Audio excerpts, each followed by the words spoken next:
bonjour. Welcome to an introduction to me and renal failure, effectively, and the beginning of a small series that we'll call Transplant Diaries, for talking sake. In the first episode, it feels fitting for me to share a bit of context about my history with renal issues and kind of how I got to where I am today. That makes total sense to me, so it paints a clearer picture for you guys. So I was diagnosed with a condition called membranous proliferative glomerulonephritis, or MPGN for short. I was 8 years old, and in all honesty, it probably wasn't as scary as you think, because I was 8, and being 8, it all seemed normal to me. I thought regular appointments and kind of operations and things like that those visits were norm for me, effectively. So it turns out this wasn't true. I was told from a very young age that I would need a kidney transplant. And it didn't really mean anything to me, because, again, I've already mentioned it, I was 8. I just wanted to go out and play soldiers with my mates and try my best to not go to school. But years went by, and effectively my renal function deteriorated. Some medications turned into a lot of medications, and while I was told I may need a kidney by the time I was kind of 17, 18, my body managed to hold out for longer, and I had my kidney transplant in 2015 from my dad when I was 27 years old.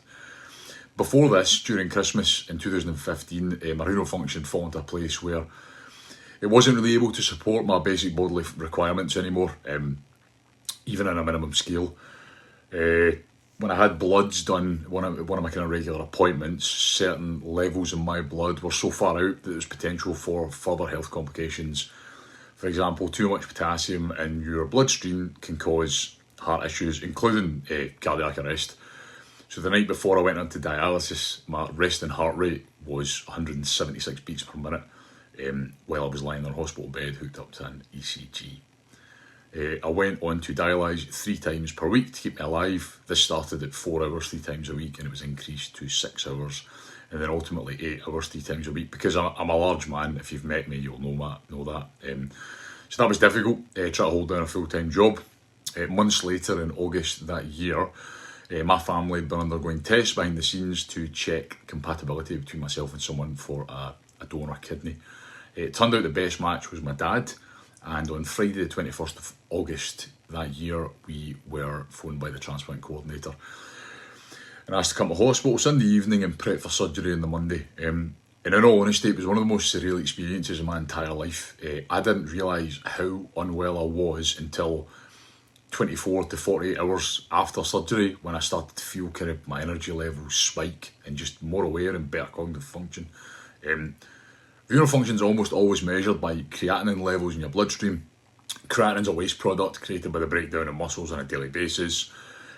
As we know, muscles are always breaking down and rebuilding. Your renal function is generally determined by how efficiently it can deal with and remove this waste product.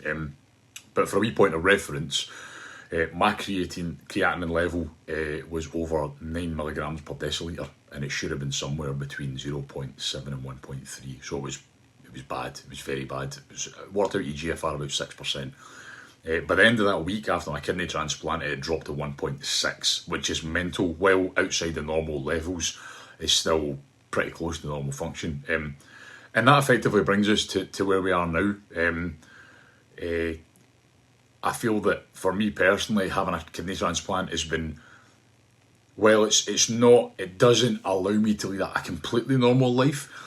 It allows me to kind of exercise and compete, and it allows me to live as normal a life as I possibly can. So for that, I'll effectively be permanently grateful, particularly to my dad and to my family for supporting me through a big part of my life that, when you get to a certain age, you kind of look at your future and think, well, it kind of feels bleak at this point, because you're hooked up to a machine 24 hours a week. You don't really see that much of a future, so it's difficult in that respect to see where you're going to be. And people talk about the 5-year plan. It's like, stay alive. That's the brass tacks of it. Which sounds morbid, but that's just the mindset I was in at the time. But we'll call that in episode 1. I want to keep these relatively short, and I've just looked, and this is 4.5 minutes long. But any questions, drop them in the comments, and I'll release episode 2 next week. It won't be as long as this. This is just to give you a bit of background on me. But episode 2 is going to be kind of common misconceptions about kidney transplant patients. Things like, no, you know what? It'll be a secret. I'm not telling you. Bye-bye.